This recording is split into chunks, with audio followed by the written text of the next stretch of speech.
in chapter 13, it's going to be a little bit different. Chapter 13, we're not going to do verse by verse the way it's split up, but chapter 13 is really an extremely misunderstood and translated chapter. This is the beast. They're the two beasts. And many people will want to say that the beast is who? Satan. But Satan has already been identified as the dragon. And so how people can say that the beast is Satan whenever he's already been identified as the dragon, that has to be wrong. And now there are two beasts. So are there two Satans? Well, the quick answer should be Satan is not the beast that is spoken of here. So who are the beasts? Well, we're going to definitely get into that. The first beast is identified in verses 1 through 10. And then the second beast, 11 through the end of the chapter. And, in order to accurately understand the identification of the first beast, we have to consider to whom the letter is being written and take into account symbolism and effect in the day and time in which it was written. There are many in the religious world that think the beast here is an evil force yet to come. Within the last few years, or 30 years really, people have gone into a panic. Or no, I'm sorry. The last 10, 15 years, people have gone into panic over chip technology that they say is being put into people while they're in surgery. And that way the government can track you and track everything that you're doing. And there was actually a program where the government was considering doing something like that for whatever reason.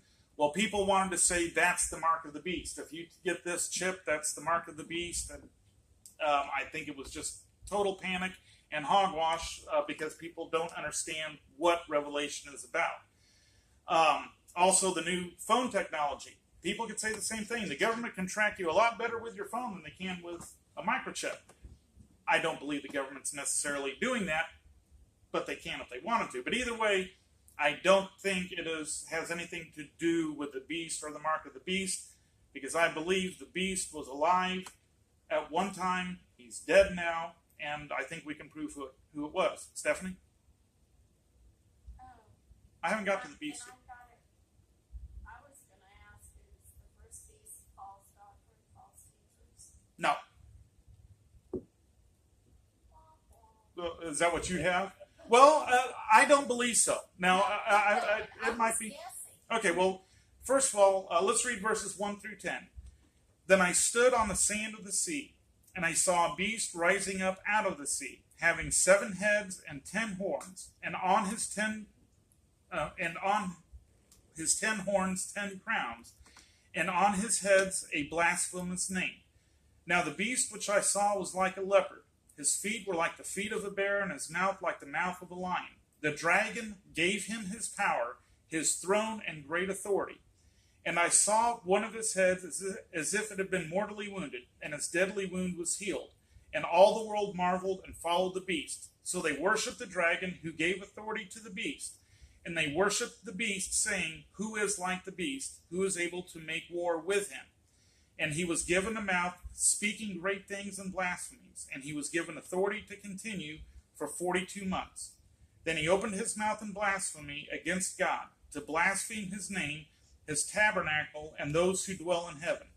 It was granted to him to make war with the saints and to overcome them. And authority was given him over every tribe, tongue, and nation. And all who dwell on the earth will worship him, whose names have not been written in the book of life of the Lamb, slain from the foundation of the world. If anyone has an ear, let him hear. He who leads into captivity shall go into captivity. He who kills with a sword must be killed with a sword. Here is the patience and the faith of the saints. So, as we just said, I think we can easily see the beast is not Satan, as for reasons that we just discussed. Satan gave the beast his power, or the dragon gave the beast his power. So the beast and the dragon are separate. Symbolism used for beasts was used by Daniel to represent a ruler or his government. And that's from Daniel chapter 7, 2 through 8. So, and this is what Eric was talking about earlier, how much of Revelation is taken from symbols of the Old Testament. So when the first Christian readers in Asia who knew the Old Testament prophets and knew the Old Testament books, when they hear beast in this form, it would mean, most likely mean a government. Daniel uses the same animal imagery to represent the four world empires of Babylon, Persia, Greek, and Rome. This apocalyptic language would easily have been known to Christians in the first century who read the Old Testament. This again shows that this language would be able to be understood without incrimination before the Romans. Those today who misunderstand this type of language shows that they either do not understand or do not know the Old Testament scriptures.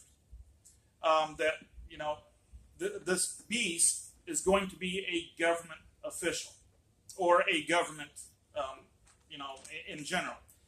Now, John says that the beast is standing upon the sand of the sea.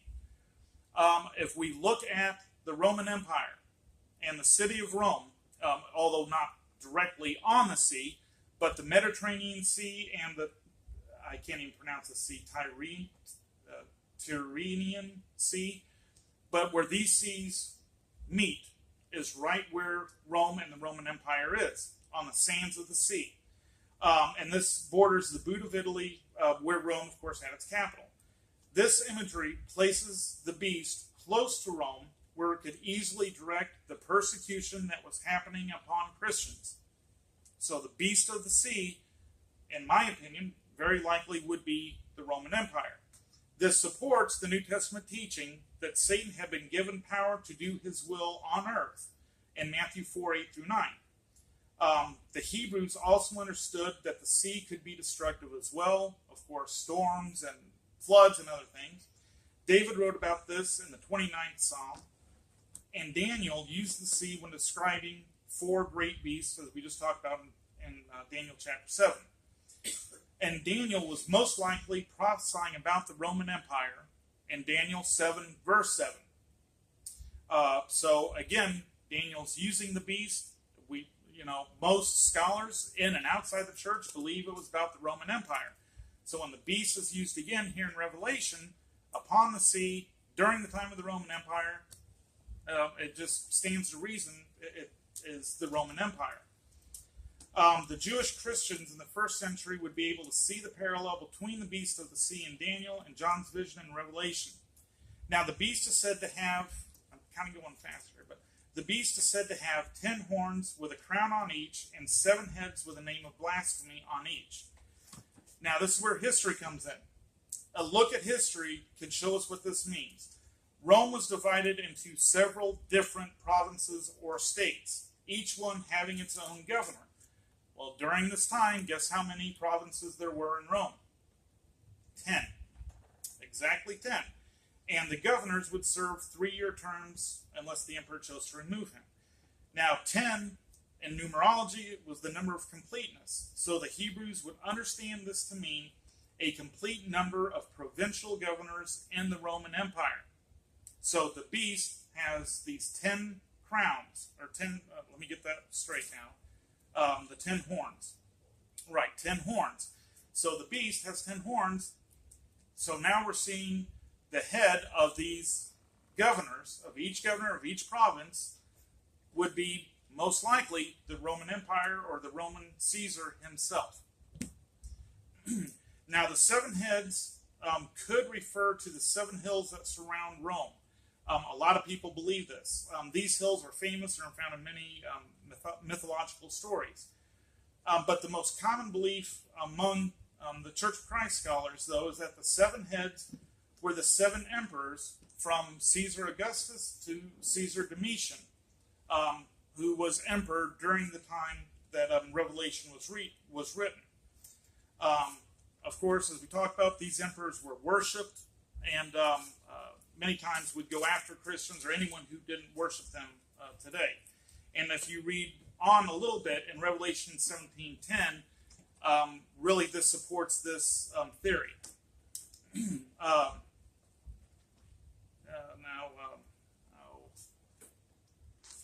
Trying to get through as best I can. Now, in verse 3, and I saw one of his heads as if it had been mortally wounded, and his deadly wound was healed, and all the world marveled and followed the beast. Now, from what I read, most believe that this was during a time Emperor Nero, who was emperor before Domitian. Emperor Nero burned the city of Rome, destroyed the whole city, and he did it to cover up a scandal or whatever. But the whole city burned for, I believe, a week to 10 days, destroying 80% of the city. And it would be wounded, right, is what we're seeing here. It would not be necessarily mortally wounded. Rome, of course, would come back, but it would be Rome itself, the city, would be almost entirely destroyed. Nero would later be killed for these actions as well. So there was a time when Rome was wounded, the city itself, it was destroyed, but it would come back bigger and better, stronger than ever, and crueler than ever with Emperor Domitian. When considering all these facts behind the symbols in the first 10 verses, the beast in the end most likely was going to be Emperor Domitian, which again, he was emperor during the time that John wrote Revelation. And Emperor Domitian, as cruel as Nero was, Domitian was probably the cruelest of all. And so the beast would almost definitely be either the Roman Empire itself, but most likely Domitian. And he was hunting down and wanting to kill every Christian that existed. He was giving the Jews a pass, as I said earlier, and it was Christians that he was trying to hunt down and capture. He reigned from 81 AD through 96 and fits what Revelation 1:1 says whenever it says, "Shortly these things will come to pass." Domitian was so vile that he killed countless people who refused to worship him.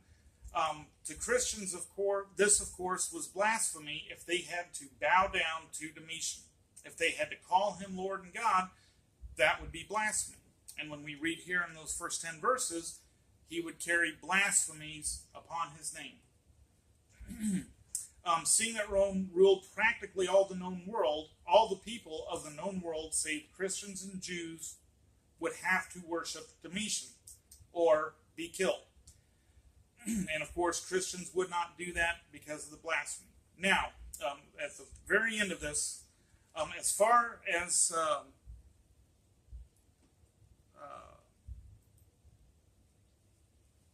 I threw myself off there a little bit. Okay, I don't know why I got there. You had mentioned earlier about having a number or a name to buy or sell anything. Yes. It does mention that there. Okay, that's where I throw myself off. Yes.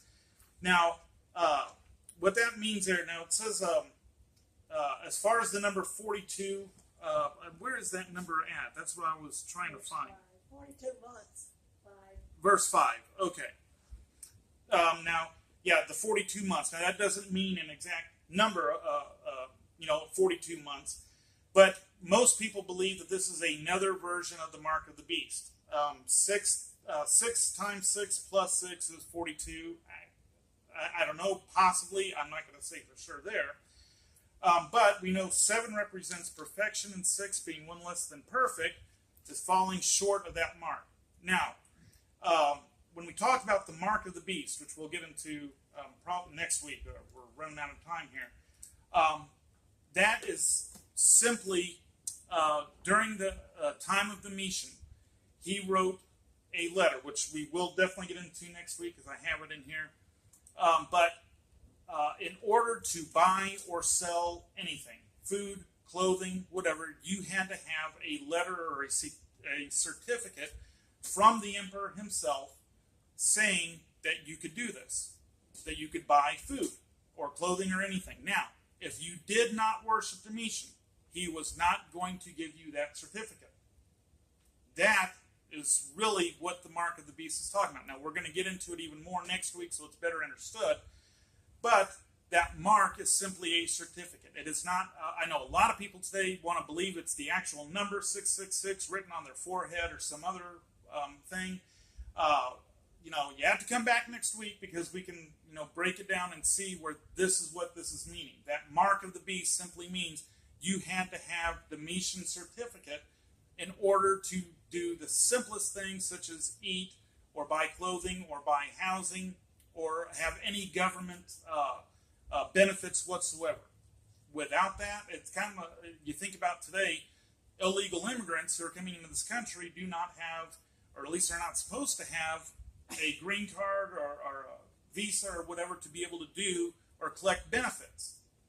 And it would be the same thing. If you don't have this green card, you're not even supposed to be here, and you shouldn't be able to get food stamps or medical or anything like that. This is kind of the same thing, except on a much worse scale. In Domitian's day, he was going to kill you if you didn't have this certificate. But anyway, that number 42 is used for, the number 42 there in verse 5 is also used for the government and, what Domitian is doing to the Christian people. And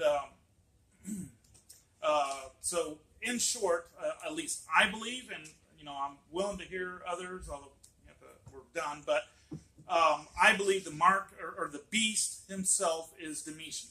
It is not a creature, it is not Satan, it is not another demon or an evil spirit.